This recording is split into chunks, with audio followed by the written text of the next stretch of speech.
Laudero dikabarkan siap membela timnas Indonesia, tapi lebih baik mana, Emil atau Martin Pas? Martin Pas sekarang jadi andalan timnas Indonesia. Sejak debut dia udah sering tampil solid menyelamatkan gawang Garuda. Di MLS dia juga jadi salah satu kiper terbaik, bahkan menang Save of the Year MLS 2024.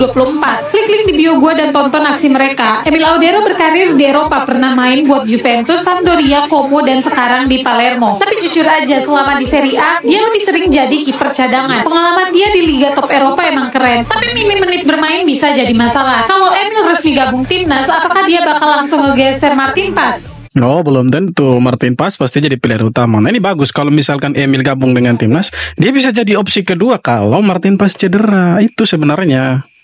Jika berbicara dalam jangka pendeknya, tentunya naturalisasi ini memang dibutuhkan di dalam pengembangan sepak bola kita. Tetapi tentunya apabila kita berbicara untuk jangka panjang, mungkin PSSI dan juga Kemenpora bisa lebih fokus di dalam pembangunan dan juga pengembangan para atlet sepak bola yang ada di Indonesia, yang ada di dalam negeri. Kami dari fraksi Partai Nasdem tentunya menyetujui naturalisasi untuk saudara Oleh, saudara Dion, dan juga saudara Tim. Dan tentunya kita menunggu kontribusi terbaik yang mereka miliki untuk membantu tim nasional sepak bola kita di dalam meraih prestasi yang lebih baik lagi di tingkat internasional. Dan kami pun menitipkan kembali bahwa banyak sekali anak-anak bangsa yang memiliki talenta di dunia sepak bola ini yang memerlukan pembinaan. Oleh karena itu, Mas Menteri, sekali lagi, anak-anak bangsa ini mungkin butuh perhatian agar ke depan jangan kita ketergantungan kepada para pemain naturalisasi. Oke, pertama kita apresiasi dulu karena mereka sudah menyetujui proses perpindahan kewarganegaraan dari Ole Romeni dan Tim Gepens dan juga Dion Marks. Tapi ada sedikit yang mau saya komentari teman-teman soal bagaimana pengembangan usia muda. Jadi begini, pengembangan usia muda menurut saya itu bagus. Tapi goalnya apa? Kan begitu. Kalau goalnya untuk menjadi pemain profesional itu sangat luar biasa. Tapi kalau goalnya untuk menjadi pemain timnas, saya pikir itu sedikit keliru. Kenapa saya bilang seperti itu? Karena tidak semua pemain profesional harus menjadi pemain timnas. Kalau semua pemain profesional harus menjadi pemain timnas, saya pikir ya tidak perlu ada liga di seluruh dunia. Karena sekali lagi sepak bola ini profesi dan di situ orang-orang profesional yang bekerja sebagai pemain sepak bola dan tidak semua pemain-pemain muda atau pemain-pemain berbakat harus menjadi pemain timnas. Oke, mungkin ada perhatian khusus untuk mereka, bagaimana mereka mengembangkan bakat. Tapi sekali lagi, goalnya tidak harus menjadi pemain timnas. Kalau goalnya itu harus menjadi pemain profesional, oke. Itu baru betul bahwa pekerjaan sebagai pesepak bola profesional itu menjadi salah satu pekerjaan yang mumpuni di Indonesia. Jadi kalau misalkan goalnya hanya untuk menjadi pemain timnas ke depannya, saya pikir ya agak sedikit keliru. Karena sejujurnya sepak bola bukan soal menjadi pemain timnas, tapi bagaimana menjadi pemain profesional. Harusnya begitu sih sebenarnya. Jangan heran kalau ada salah satu anggota DPR RI, Pak Rizal Aziz, mengatakan kenapa timnas Indonesia banyak diisi oleh pemain naturalisasi. Jadi gunanya apa Liga 1?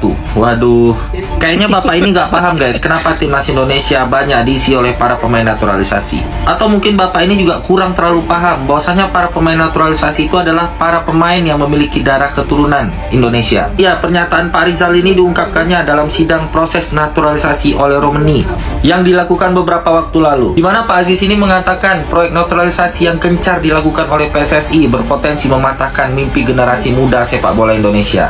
Dan dia juga mengatakan jadi tidak ada lagi gunanya kita mengadakan kompetisi Liga 1, Liga 2, Liga 3, dan Liga 4. Dan kalian bisa pause dulu konten aku untuk baca selengkapnya ini guys. Yang intinya Pak Rizal ini tidak setuju jika seluruh pemain PSSI itu naturalisasi. Kalau boleh sebaiknya bagi 50% aja. Dan 50% lagi adalah pemain lokal. Ya, jadi mungkin Pak Rizal ini nggak paham guys. Dan mungkin Pak Rizal ini nggak lihat bagaimana permainan timnas Indonesia ketika hampir full lokal. Contohnya di Piala AFF kemarin. Ya simpelnya kenapa pemain naturalisasi? Karena kualitas pemain lokal kita itu rata-rata belum bisa menyamai dengan kualitas pemain naturalisasi. Kalau menurut kalian gimana nih guys atas pernyataan dari anggota DPR RI Pak Rizal? Makanya saya bilang mereka sebenarnya tidak paham, tapi kebetulan ada di Komisi 10, makanya mereka bicara itu. Sekali lagi, kalau golnya itu harus menjadi pemain timnas itu keliru. Oke, betul. Kita punya banyak pemain berbakat, pemain muda berbakat, bibit-bibit berbakat di Indonesia. Pertanyaannya, apakah mereka mampu kalau misalkan sampai di level timnas? Belum tentu. Bosan kita bilang bertahun-tahun kita pakai pemain lokal tapi tidak ada hasilnya. Bosan kita bicara itu. Sekarang begini, kalau kita menjadi pemain bola kemudian mau jadi harus jadi pemain timnas, saya pikir ya betul tidak usah ada liga segala macam di Indonesia. Tapi kan bukan soal menjadi pemain timnas. Ini bagaimana menjadi pemain profesional. Iya kan? Kalau dipanggil ke timnas ya syukur. Kalau tidak dipanggil ke timnas berarti belum beruntung. Nah kalau kita bicara kualitas antara pemain diaspora atau pemain naturalisasi dengan pemain lokal, ini kita sudah bicara dari bertahun-tahun yang lalu. Beda kualitasnya. Sedangkan begini teman-teman, kita sudah memakai pemain lokal itu bertahun-tahun, tapi hasilnya apa? Kita hanya di AFF, seputar ASEAN saja. Kita tidak bisa bicara banyak kalau sudah sampai di level ASEAN, iya kan? Jadi sekali lagi, kalau goalnya itu untuk menjadi pemain-pemain timnas, saya pikir salah, keliru. Karena menurut saya, tidak harus menjadi pemain timnas, bisa juga dia menjadi pemain profesional di klubnya masing-masing. Itulah pentingnya pembinaan usia muda. Dan kalau misalkan kita menggunakan pemain diaspora, pertanyaannya apakah akan mematikan bakat-bakat yang ada di Indonesia? Tidak. Karena gol dari seorang pemain sepak bola itu bukan menjadi pemain timnas. Oke, kalau dipanggil ke timnas itu bersyukur. Berarti dia luar biasa dipantau oleh pelatih timnas dan dipanggil ke timnas. Jadi sekali lagi, jangan sampai pemikiran kita menjadi sepak bola profesional itu harus menjadi pemain timnas. Tidak harus begitu. Setelah Patrick Kluivert memposting foto berempatnya dengan para asisten pelatihnya, Arya Sinulinga langsung memposting foto tersebut dengan memberikan kata-kata yang terlalu takabur. Ia menyebut, ini adalah tim kepelatihan terbaik yang pernah kita miliki. Semoga prestasi di semua sisi juga menghasilkan yang terbaik untuk Indonesia. Ucap Arya Sinulinga dalam postingan terbarunya. Semoga memang benar bisa jadi yang terbaik, karena terlalu cepat menilai untuk saat ini. Soalnya Kluivert dan stafnya belum juga melatih. Masa tiba-tiba aja dinobatkan jadi yang terbaik? Apa tanggapan kalian terhadap Arya? Ya, bilang iya saja. Memang mereka yang terbaik supaya jangan banyak masalah.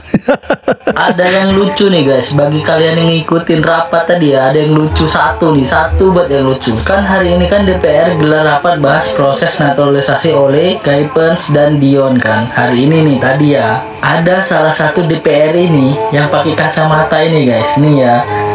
Dia nanyain ke timnya Kuipers itu, udah hafal Pancasila belum?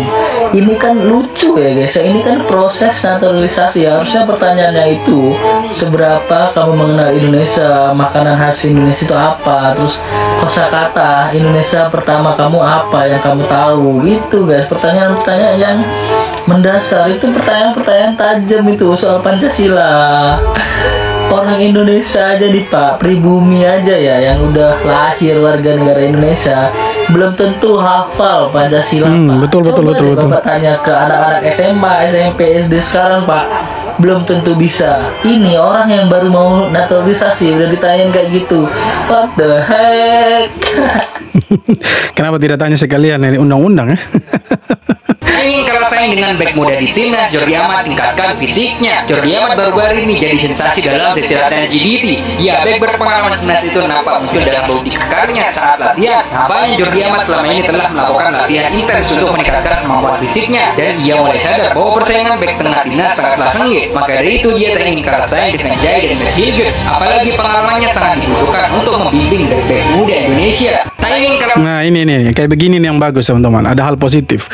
Nah kalau kita lihat Jordi Amat selama STY jadi pelatih timnas ya, mungkin sebelum ada nama J.Itses, kemudian Mes Hilgers, Elkan Bagot, itu mungkin dia menjadi pilihannya STY. Tapi dengan ada nama-nama baru yang relatif usianya masih terbilang muda seperti J.Itses, kemudian Justin Hubner, Elkan Bagot, nah posisinya Jordi Amat itu sedikit demi sedikit tergeser dari posisinya mereka. Nah sekarang dia sadar dengan usianya yang sudah semakin tua, bodinya yang sedikit lagi melar, itu dia punya posisi di posisi center back itu terancam.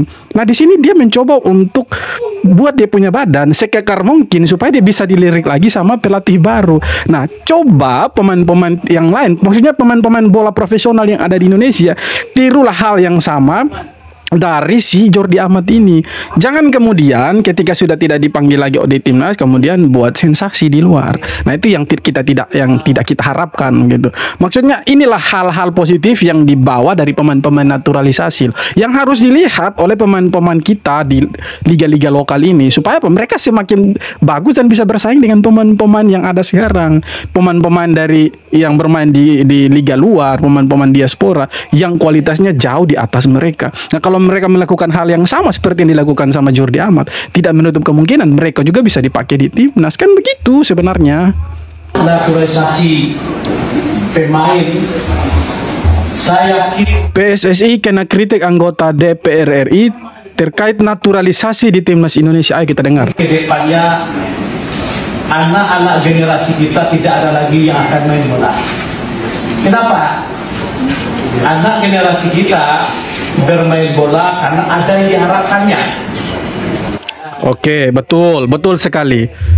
Generasi kita atau anak-anak kita mau bermain bola karena ada yang diharapkan. Oke, pertanyaannya apa yang diharapkan? Apakah yang diharapkan itu untuk menjadi pemain profesional? Sekali lagi kita harus bahas itu ya. Untuk menjadi pemain profesional atau untuk menjadi pemain profesional yang bermain di timnas? Kalau harapannya untuk menjadi pemain timnas, sorry, sampai kapanpun kalau kualitasnya begitu-begitu saja tidak akan bisa untuk bermain di timnas. Jadi dengan adanya naturalisasi saya pikir tidak akan mematikan bakat-bakat yang ada di Indonesia. Karena mereka itu tujuannya untuk timnas. Ya kan? Kalau kita punya generasi muda yang ada di Indonesia, kalau mereka tujuannya untuk menjadi pemain profesional di klub, oke. Saya yakin tidak akan mati mereka punya bakat. Saya yakin sekali itu. Karena kalau tujuannya untuk menjadi pemain profesional, ya pasti dia bakatnya tidak akan mati. Pasti akan dilirik sama klub-klub profesional. Tapi kalau tujuannya untuk menjadi pemain timnas, saya pikir akan kalah saing. Sekali lagi, akan kalah saing. Kedepannya dia bisa menjadi pemain profesional. Jadi tidak ada lagi gunanya kita mengadakan kompetisi Liga 1, Liga 2, Liga 3, dan Liga 4. Dan bahkan tidak ada juga gunanya kita untuk piala Sulawesi. Jadi kalau saya tidak setuju kalau semua pemain PSSI itu naturalisasi. Kalau boleh kita bagi 50%, 50%. Itu aja. Oke. Kita balik dulu soal timnas untuk pemain naturalisasi teman-teman.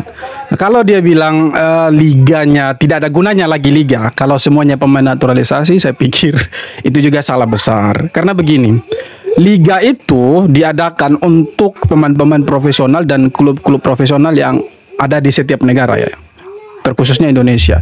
Nah pertanyaannya, apakah semua pemain-pemain klub ini harus menjadi pemain timnas? Kan tidak juga. Mata pencaharian mereka itu hanya sebagai pesepak bola, ya kan. Liga 1, Liga 2, Liga 3, Liga 4, ya kan. Nah mereka ini pemain-pemain profesional. Mungkin ya tidak munafik ya, mungkin ada beberapa dari mereka yang menginginkan bermain di timnas. Tapi sekali lagi, kualitasnya apakah ketika dipanggil ke timnas sama dengan pemain-pemain diaspora? Belum tentu sama. Karena begini, target timnas Indonesia itu ada di Piala Dunia 2026. Bagaimana caranya supaya target itu bisa tercapai? Ya pakailah pemain-pemain yang berkualitas. Pemain-pemain grade A yang bermain di luar. Itulah pemain-pemain diaspora yang sekarang membela timnas Indonesia. Nah, kalau dia bilang supaya adil bagi 50-50, 50-nya pemain naturalisasi atau diaspora dan 50-nya lagi itu pemain-pemain lokal, saya pikir dia terlalu mengintervensi keputusan pelatih. Karena begini, yang memutuskan siapa-siapa yang harus menjadi starter dan siapa-siapa yang harus masuk ke DSP itu adalah pelatih dan tim staffnya dia, bukan orang lain. Oke, mungkin kalau kita bicara keadilan, mungkin itu adil secara pemikirannya kita, tapi di lapangan belum tentu hasilnya adil untuk kita. Bisa saja kita kalah, syukur-syukur kita menang kan, iya kan? Karena begini, dari PSSI saja bilang begini, dari exco-nya, kalau ada 11 orang pemain di Indonesia atau pemain lokal yang sekaliber Marcelino Ferdinand, tidak mungkin PSSI capek-capek cari pemain keturunan yang ada di luar. Tidak mungkin. Karena apa? Karena di sini tidak ada pemain yang sekaliber dari Marcelino, makanya pakailah pemain-pemain diaspora. Jadi kalau dia bilang harusnya 50-50 baru dibilang adil ya, sekali lagi. Mungkin adil secara pemikiran, ya. Betul. Kalau kita mau rasional itu adil, betul. Adil untuk pemain-pemain lokal, adil untuk pemain-pemain diaspora. Tapi ingat, hasilnya belum tentu adil untuk kita. Bisa saja kalah. Dan kalau kalah, siapa yang kami hitamkan? Pelatihnya, pemainnya. Jadi lebih baik menurut saya keputusan untuk 50-50 itu ya ada di tangannya pelatih. Kalau pelatih bilang 50-nya pemain lokal dan 50-nya lagi pemain diaspora, ya why not, silakan. Tapi kalau pelatih bilang 100% pemain diaspora, kita bisa apa ya? Kita nikmati saja. Intinya yang terbaik untuk timnas itulah yang kita dukung. Janganlah kita bilang 50-50 itu baru adil. Wah, adil ya secara pemikiran nasional adil. Tapi untuk hasilnya belum tentu adil untuk kita. Oke teman-teman, sekian video kali ini. Terima kasih banyak sudah nonton video sampai akhir. Sekali lagi jangan lupa untuk like, comment, dan subscribe. Kita jumpa lagi di video-video berikutnya. Hormat.